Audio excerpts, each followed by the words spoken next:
Welcome student. আজকে যে বিষয়টি আমি তোমাদের সঙ্গে শেয়ার করতে চলেছি সেটি তোমরা যারা ক্লাস 12 এর স্টুডেন্ট অর্থাৎ উচ্চ মাধ্যমিক পরীক্ষা দেবে এবং তোমরা যারা ক্লাস 10 এর মাধ্যমিক পরীক্ষার্থী, এছাড়াও তোমরা যারা নিট পরীক্ষার জন্য প্রস্তুতি নিচ্ছ, তোমাদের জন্য একটি গুরুত্বপূর্ণ ভিডিও। অর্থাৎ মাধ্যমিক, উচ্চ মাধ্যমিক এবং নিট পরীক্ষার্থীদের জন্য খুব গুরুত্বপূর্ণ এটি একটি ভিডিও। দেখতেই পাচ্ছ বিষয়টা কি নিয়ে আজকে আলোচনা হবে, সেটা হচ্ছে ভেদ বা প্রকরণ, যাকে আমরা ইংলিশে কি বলি, ভ্যারিয়েশন। What is variation? বিষয়টা কি? ডারউইনের মতে পৃথিবীর যে কোনো দুটি জীব কখনোই অবিকল একই প্রকারের হতে পারে না।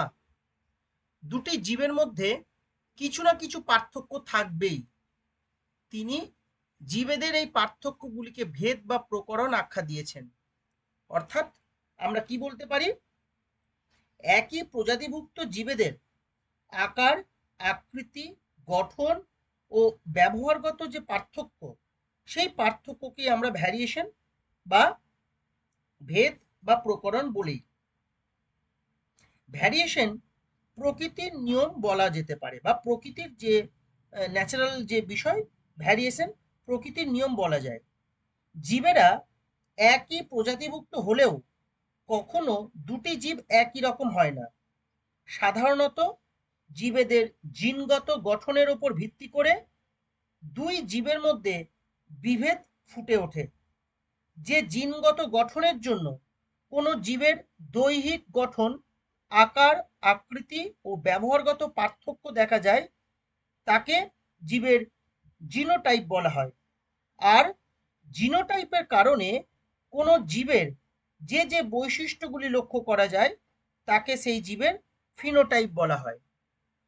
তাহলে বিজ্ঞানী ডারউইনের মতে জীবেদের মধ্যে যে ক্ষুদ্র ক্ষুদ্র ভেদ দেখতে পাওয়া যায়, একেবারে কি ক্ষুদ্র ক্ষুদ্র যে ভেদ, সেই ভেদগুলিকে বা সেই ভেদগুলি জীবেদের জীবন সংগ্রামে সহায়ক এবং প্রজাতির উদ্ভবের জন্য দায়ী। যে নতুন নতুন যে প্রজাতি তৈরি হচ্ছে, সেই প্রজাতিগুলি এই ভ্যারিয়েশনের ফলেই কিন্তু তৈরি হচ্ছে বিজ্ঞানী ডারউইনের মত অনুযায়ী। অর্থাৎ ইভলিউশন বা অভিব্যক্তিতে ভ্যারিয়েশন একটি গুরুত্বপূর্ণ ভূমিকা পালন করে। তাহলে বিজ্ঞানী ডারউইন কি বললেন?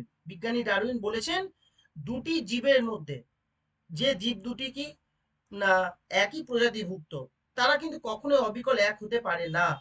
তাদের মধ্যে কি কিছু না কিছু পার্থক্য লক্ষ্য করা যায়। জীবেদের এই পার্থক্যগুলিকে তিনি কি বলেছেন? তিনি ভেদ বা প্রকরণ বলেছেন। ওকে, তাহলে এবার আমরা পরেরটা দেখি কি বিষয়টি। ডারউইনের মতে জীবেদের মধ্যে যে অস্তিত্বের জন্য সংগ্রাম, যাকে আমরা কি বলি স্ট্রাগল ফর এক্সিস্টেন্স, মেন্ডেল ডারউইনবাদ বা ডারউইনিজমস, ডারউইনবাদের অনেক মতামত রয়েছে, অনেক সিদ্ধান্ত রয়েছে, যেগুলিকে আমরা কি বলি যে ডারউইনের যে থিওরি, সেই থিওরি বেশ কিছু প্রতিপাদ্য বিষয়ের উপরে প্রতিষ্ঠিত।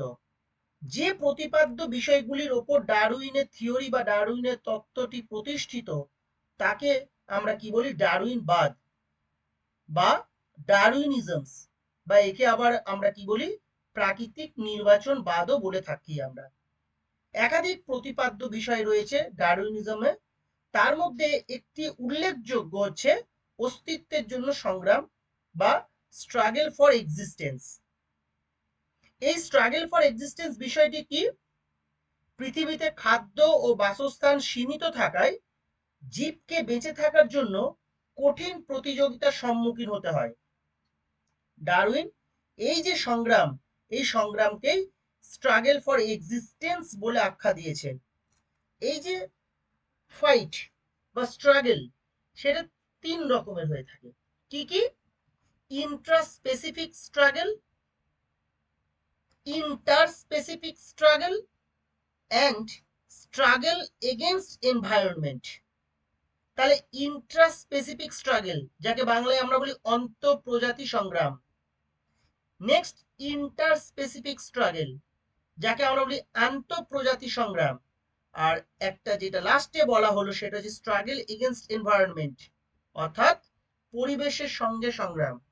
এই যে সংগ্রামগুলি আছে, এই সংগ্রামগুলির ফলে জীবেদের মধ্যে এই যে পার্থক্য একটু আগে বলা হলো, সে পার্থক্যগুলি সৃষ্টি হয়, যা প্রজননের মাধ্যমে অপত্যে দেহ সঞ্চারিত হয় এবং শেষে যে বৈশিষ্ট্য রূপে প্রতিষ্ঠিত হয় সেটাই জীবের আকার, আকৃতি, আচরণ ইত্যাদির মধ্যে পার্থক্য নিয়ে আসতে সাহায্য করে। এই বিষয়টিকেই বিজ্ঞানী ডারউইন কি বলেছেন? ভেদ বা প্রকরণ। তাহলে এক কথায় যদি আমরা বলি, what is variations in ইভলিউশনস? Any difference between the individuals, খুব ইম্পর্টেন্ট এটা, between the individuals, any difference between the individuals in a species or groups of organisms of any species। তাহলে বলা হলো কি, যে difference between individuals in a species or groups of organisms of any species, এই ডিফারেন্সটাকে আমরা কি বলছি? Variations. আমরা তাহলে এই ভিডিওর যে পরবর্তী স্লাইড, সেই পরবর্তী স্লাইডটা আমরা লক্ষ্য করি। দেখো কি লেখা রয়েছে এখানে, টাইপস অফ ভ্যারিয়েশনস, অর্থাৎ ভ্যারিয়েশন কি বা কত রকমের হতে পারে। অনেক রকমের ভ্যারিয়েশনস আছে। কি কি আমি একটু পরে আলোচনা করছি, তার আগে একটা বিষয় তোমাদেরকে বলি। বিষয়টা হচ্ছে, যে সকল ভেদ বা প্রকরণ জীবন সংগ্রামে সাহায্য করে সেই ভেদগুলিকে আমরা কি বলি? সেই ভেদগুলিকে আমরা বলি অনুকূল ভেদ বা অনুকূল প্রকরণ, অর্থাৎ পজিটিভ ভ্যারিয়েশনস। তাহলে কি, এই যে অনুকূল, এই ভ্যারিয়েশনটা কি করছে? জীবন সংগ্রামে সাহায্য করছে। ওই যে একটু আগে বললাম না, স্ট্রাগল ফর এক্সিস্টেন্স, সেই স্ট্রাগল ফর এক্সিস্টেন্সে কি করছে? অনুকূল হচ্ছে, হেল্প করছে, প্রতিষ্ঠিত হতে সাহায্য করছে সেই জীবকে পরিবেশে। সেই সংগ্রাম, যে সংগ্রাম সেই সকল জীবকে অভিযোজিত হতে সাহায্য করছে, সেই প্রকরণটিকে কি বলা হচ্ছে? অনুকূল ভেদ বা প্রকরণ। আর যে সকল ভেদ বা প্রকরণ জীবন সংগ্রামে সাহায্য করে না, অর্থাৎ দেখা গেল এমন একটা ভ্যারিয়েশন এলো তার মধ্যে, যে ভ্যারিয়েশন ওই যে স্ট্রাগল ফর এক্সিস্টেন্স তাতে সাহায্য করছে না, সেই রকম যে ভ্যারিয়েশন, তাকে আমরা কি বলছি? তাকে আমরা বলছি প্রতিকূল ভ্যারিয়েশন বা প্রতিকূল প্রকরণ। তাহলে ভ্যারিয়েশনের ইন্টেন্সিটির উপরে ভিত্তি করে, ভ্যারিয়েশনের এক্সিস্টেন্সের উপরে ভিত্তি করে জীবের দু রকম, একটা হচ্ছে অনুকূল আর একটা হচ্ছে প্রতিকূল। অনুকূল মানে জীবন সংগ্রামে সাহায্য করছে, প্রতিকূল জীবন সংগ্রামে সাহায্য করছে না। ডারউইনের ধারণা অনুযায়ী ছোট ছোট যে ধারাবাহিক পরিবর্তন, সেই পরিবর্তনই প্রজাতির সৃষ্টির জন্য দায়ী। তাহলে প্রজাতি যে সৃষ্টি হয়েছে, ধারাবাহিক যে ছোট ছোট পরিবর্তন। তাহলে প্রথমেই যে হেডিংটা করা হয়েছিল টাইপস অফ ভ্যারিয়েশনস, আমি এই টাইপস অফ ভ্যারিয়েশনস নিয়ে পরবর্তী ক্ষেত্রে একটা বিস্তর ভিডিও পোস্ট করব, বিশেষ করে ক্লাস 12 এর স্টুডেন্টদের জন্য। এগুলো খুব ইম্পর্টেন্ট, ক্লাস 10 এর জন্য ইম্পর্টেন্ট নয় এই চারটে পয়েন্ট, ক্লাস 12 এর স্টুডেন্টদের জন্য এবং নিট পরীক্ষার্থীদের জন্য। Number 1, meristic and substantive variations. তাহলে কি বলা হলো? Meristic and substantive variations. Number 2 কি? Continuous and discontinuous variations. Number 3, determinate and indeterminate variations. Number 4, somatogenic and blastogenic variations. এই চারটে সম্পর্কে আমাদের কিন্তু বিস্তর আলোচনা করতে হবে। আজকে এই ভিডিওতে আমি এই চারটে সম্পর্কে এই মুহূর্তে আলোচনা করছি না, কারণ ভিডিওটি অনেক বড় হয়ে যাবে। আমি পরবর্তী ক্ষেত্রে তোমাদের এই চারটে সম্পর্কে আমি বিস্তর ভিডিও পোস্ট করব। বারবার বলছি, ক্লাস 12 এর স্টুডেন্টদের জন্য এবং নিট পরীক্ষার্থীদের জন্য এই যে টাইপস গুলি রয়েছে খুব ইম্পর্টেন্ট। আপাতত টাইপস এর নামগুলি আমরা দেখে নিলাম। বেশ, নেক্সট যে স্লাইড এই ভিডিওর, সেই নেক্সট স্লাইডে যাচ্ছি। সেটা হচ্ছে কি না, অনুকূল এবং যে প্রতিকূল প্রকরণ বা ভেদের কথা বলা হলো, সেটা জীবকে কি করে ভ্যারিয়েশনস নিয়ে আসছে জীবেদের মধ্যে, মানে যে নতুন প্রজাতি সেটা কি করে তৈরি হচ্ছে, সেটা এখানে দেখানো হচ্ছে একটা লাইন ডায়াগ্রামের মাধ্যমে। এটাকে বলে লাইন ডায়াগ্রাম। ওকে, নেক্সট কি? অত্যধিক হারে বংশ বিস্তার।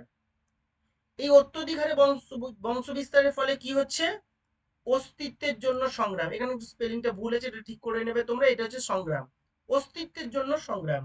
তাহলে আমরা কি দেখলাম, অত্যধিক হারে বংশ বিস্তার হচ্ছে। এই যত বেশি বংশ বিস্তার হবে তত কি ফাইট বাড়বে, এক্সিস্টেন্সের জন্য কি স্ট্রাগল করতে হবে।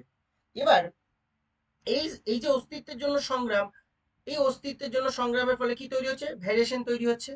ঠিক, এই ভ্যারিয়েশন যদি কি হয়, আচ্ছা অনুকূলটা আমি পরে আসি, এই ভ্যারিয়েশনটা যদি প্রতিকূল হয়, অর্থাৎ একটু আগে বললাম প্রতিকূল মানে কি, না প্রতিকূল ভ্যারিয়েশন তাকেই বলছি যে ভ্যারিয়েশন জীবন সংগ্রামে সাহায্য করছে না। তাহলে যদি প্রতিকূল হয় ভ্যারিয়েশনটা বা প্রকরণটা, তাহলে কি প্রতিকূল প্রকরণ যুক্ত জীবগুলি কি হবে, অবলুপ্তি হয়ে যাবে, মানে কি হয়ে যাবে, এক্সটিংক্ট হয়ে যাবে, পৃথিবীতে টিকে থাকতে পারবে না ডারউইনের মত অনুযায়ী। কিন্তু সেই প্রকরণটি যদি প্রতিকূলের পরিবর্তে অনুকূল হয়, অনুকূল প্রকরণ যদি হয়, তাহলে ডারউইন কি বলছেন, না সেই জীবের কি যোগ্যতমের উদ্বর্তন হবে। নেক্সট যেটাকে আমরা বলছি কি, সার্ভাইভাল অফ দ্য ফিটেস্ট, মানে ফাইটের পরে যেটা হচ্ছে, মানে struggle for existence then variations, then কি হচ্ছে না সার্ভাইভাল অফ দ্য ফিটেস্ট, মানে যে জীবন সংগ্রামে জিতে গেল সে কি, তার মধ্যে সে পৃথিবীতে থেকে গেল আর কি, এই বিষয়টিকে আমরা বলি কি যোগ্যতমের উদ্বর্তন। নেক্সট হচ্ছে কি প্রাকৃতিক নির্বাচন। প্রাকৃতিক নির্বাচন ডারউইনের মতে এটা কি বলছে, না পৃথিবীর বুকে যে সংগ্রামগুলি হলো সেই সংগ্রামের ফলে যোগ্যতমের যে নির্বাচন, মানে যে জীবটা ফাইট করে বেঁচে গেল, মানে স্ট্রাগল করলো, স্ট্রাগল ফর এক্সিস্টেন্স মানে ফাইট হলো, একটু আগে বলো inter specific struggle, Intra specific struggle, struggle for environment, মানে এই স্ট্রাগল গুলির মাধ্যমে যে বেঁচে গেল, মানে যে আহ, জয় লাভ করলো, সেই কি হচ্ছে প্রকৃতির দ্বারা নির্বাচিত হলো। এই প্রকৃতি যোগ্যতম জীবকে কি করে নির্বাচন করে দেয়। প্রাকৃতিক নির্বাচনে যারা অস্তিত্ব রক্ষার অধিকারী পায় তারাই অধিক সংখ্যায় বেঁচে থাকে ও বংশ বিস্তার করে, এবং তাদের যে পরবর্তী প্রজন্ম, সেই পরবর্তী প্রজন্মের সদস্যরা উত্তরাধিকার সূত্রে অনুকূল প্রকরণগুলি লাভ করে, এবং সেই অনুকূল প্রকরণ লাভ করার ফলে কি হচ্ছে, নতুন যে প্রজাতি, সেই নতুন প্রজাতির সৃষ্টি হচ্ছে, যাকে আমরা কি বলি অরিজিন অফ নিউ স্পিসিস। মানে কয়েক প্রজন্ম ধরে যদি কোনো প্রজাতির মধ্যে কোনো বিশেষ জীবগোষ্ঠী, অর্থাৎ কেবল যোগ্যতমরাই অস্তিত্ব রক্ষার অধিকার লাভ করে, তবে বাকিরা কি হবে, অবলুপ্ত হয়ে যাবে, এবং অনুকূল প্রকরণগুলি ওই বিশেষ জীবগোষ্ঠীতে একত্রিত হয়ে পূর্বপুরুষ ও উত্তর পুরুষের মধ্যে বৈশিষ্ট্যের অনেক পার্থক্য দেখা দেবে। এই যে বৈসাদৃশ্য যুক্ত উত্তর পুরুষই নতুন প্রজাতির সৃষ্টি করতে কি করছে, সাহায্য করছে। তাহলে অনুকূল যে ভ্যারিয়েশন বা প্রকরণ, আর প্রতিকূল যে ভেদ বা প্রকরণ, সেটাকে কি বিষয়টা আমরা একটা লাইন ডায়াগ্রামের মাধ্যমে দেখলাম। নেক্সট এই যে ভিডিও, সেই ভিডিও যেটা নেক্সট এবং লাস্ট স্লাইড, সেটা হচ্ছে কি সোর্স অফ ভ্যারিয়েশন, অর্থাৎ যে ভ্যারিয়েশন, সেই ভ্যারিয়েশনের উৎস কি।